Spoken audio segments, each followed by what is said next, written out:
Hello मित्रांनो, माझे नाव doctor सनी पवार, मी dentist आहे। हेलो फ्रेंड्स, मैं डॉक्टर नीता भानुशाली हूँ। मैं डेंटल सर्जन हूँ।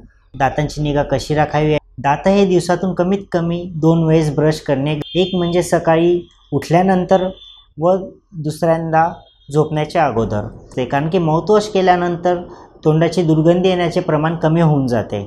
दांत खराब होने के बहुत सारे रीज़न्स होते हैं, पर आजकल जो लाइफस्टाइल है जो लोग फॉलो करते हैं वो भी एक रीज़न है जिसकी वजह से दांत खराब होते हैं। जैसे कि लेट नाइट मंचिंग करना और फिर रात को ब्रश नहीं करना, स्मोकिंग करना, कोल्ड ड्रिंक्स वगैरह ज़्यादा पीना, चिप्स वगैरह ज़्यादा खाना, बर्गर, ये सब जो प्रोसेस्ड फूड आइटम्स रहते हैं उसकी वजह से भी दांत बहुत ख़राब होते हैं। इसीलिए दांत को मेंटेन करना बहुत ज़रूरी है। प्रत्येक 6 ते 8 महिन्यात दातांच्या डॉक्टरांकडे जाऊन दातांची चेकिंग करणे गरजेचे। दात पिवळे पडण्याचे कारण जे असतात ते म्हणजे एक त्याच्यातले स्मोकिंग करणे, चहा व कॉफी पिणे। दातांच्या आजाराकडे दुर्लक्ष करू नये, कारण की दातांच्या आजाराकडे आपण दुर्लक्ष केल्यास दात हा काढावा लागू शकतो। एकदा दात काढला गेला तर दात हा परत येत नाही। दात वेडेवाकडे असल्यामुळे आपली स्माईल चांगली दिसत नाही। स्माईल चांगली करण्याकरता आपल्याला त्या वेडेवाकड्या दातांवर ट्रीटमेंट करण्याचे गरजेचे असते। त्याच्याकरता वायरची ट्रीटमेंट दातांवर करता येते। वायरची ट्रीटमेंट ही कमीत कमी 15 महिने ते 18 महिने चालते। त्याच्यामध्ये तुमचे वेडेवाकडे दात कंप्लीट पूर्णपणे सरळ होऊन जातात। त्याच्यामुळे तुमच्या स्माईलमध्ये एक नवीन सुंदरता दिसून येते। आइसक्रीम खाओगे तो आपको कुछ नहीं होगा, पर ठंडी में आइसक्रीम खाओगे तो आपको तुरंत एकदम सेंसिटिव होगा, क्योंकि ऑलरेडी बाहर इतनी ठंडी है और आप आइसक्रीम खा रहे हो, तो ऑलरेडी दांत आपके ठंडे और ऊपर से और आप आइसक्रीम खा रहे हो तो और ठंड सेंसिटिविटी होता है। भरपूरदा लहान मुलं हे जेवण कमी करतात। आई वडील त्यांचे फार चिंता करतात की आपलं बाळ का जेवत नाही आहे, परंतु त्यांना हे माहीत नसते की त्यांचा प्रॉब्लेम हा तोंडामध्ये आहे। कारण की लहान मुलांमध्ये बी दात किडण्याची प्रमाण भरपूर जास्त आहे। कारण की आजकालच्या तारखेमध्ये लहान मुले चॉकलेट, चिप्स व बिस्किटे याचं सेवन फार जास्त करतात। स्मोकिंग करना, गुटखा खाना, बाकी और भी ऐसे बहुत सारे बैड हैबिट्स हैं, उन सब चीज़ों की वजह से भी दांत खराब होते हैं। वो सब चीज़ें सिर्फ दांत को ही ख़राब नहीं करती पर हेल्थ को भी ख़राब करती है। जैसे कि कैंसर, आजकल कैंसर के बहुत सारे केसेस देखने को मिलते हैं। वो इसीलिए क्योंकि आजकल लोगों ने अपना लाइफस्टाइल पूरा चेंज कर दिया है। लहान बाळ हे 1 वर्षाचे झाल्यानंतर सुद्धा त्याचे आई वडील त्यांना बॉटल फीडिंग करत असतात।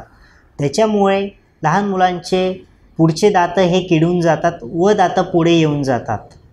डेंटिस्ट मतलब सिर्फ इतना नहीं कि आप सिर्फ दांत दिखाने आओ। अगर मुंह में कहीं कुछ छाला वगैरह आया है जो महीने भर से ज़्यादा है, या फिर मुंह में कहीं सूजन आई है, या फिर अंदर के गाल की तरफ कहीं जलन हो रही है जो महीने भर से ज़्यादा से आपको लग रहा है, आप तीखा नहीं खा पा रहे हो, तो वो सब चीज़ों के लिए भी आपको डेंटिस्ट के पास आना है। और ये सब चीज़ों का लास्ट रिज़ल्ट होगा कैंसर। कैंसर के ये सब स्टेजेस है, अगर ये सब स्टेजेस आप निगलेक्ट करोगे तो फिर अल्टीमेटली वो कैंसर ही होगा। तो इसीलिए जब भी आपको ये सब चीज़ें लगे या फिर आप मुंह में महसूस कर रहे हो ये सब चीज़ें, तो फिर आपको तुरंत डेंटिस्ट के पास जाना है और ये सब चीज़ों का सोल्यूशन निकालना है। आपल्या दातांवर ब्रश कसा करावा? सर्वात पहिले ब्रश हा मागच्या दातांवर जाऊ द्यावा। अशा पद्धतीने गोल गोल गोल गोल पूर्णपणे पुढं येत येत चारी बाजूने साफ करावे। त्याच्यानंतर ब्रश हा 45 डिग्री वर ठेवावा। त्याच्यानंतर स्वीपिंग मोशनमध्ये त्याला अशी घाण काढावी।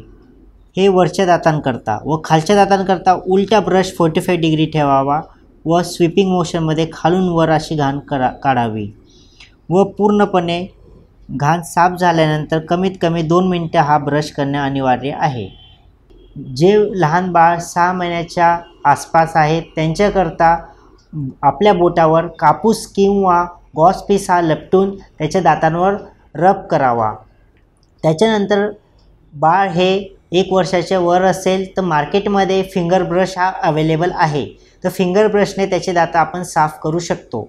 व बाळ हे जेव्हा फिंगर ब्रश वापरायला लागते तेव्हा त्याच्यासाठी मार्केटमध्ये लहान मुलांचे फ्लोराईडयुक्त टूथपेस्ट अवेलेबल आहे। लहान मुलांना फ्लोराईडयुक्त टूथपेस्टनेच ब्रश करणे अनिवार्य आहे, कारण की फ्लोराईड हे दाताला कीड लागू देत नहीं।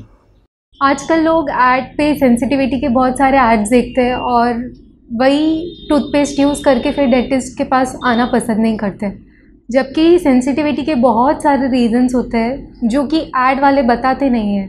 सिर्फ वो यूज़ करने से प्रॉब्लम सॉल्व नहीं होता, उससे सिर्फ टेम्परेरी ठीक होता है, पर परमानेंट सोल्यूशन के लिए आपको डेंटिस्ट के पास विज़िट करना बहुत ज़रूरी है, जिससे आपका परमानेंट सोल्यूशन निकलेगा और वो चीज़ और नहीं बढ़ेगी।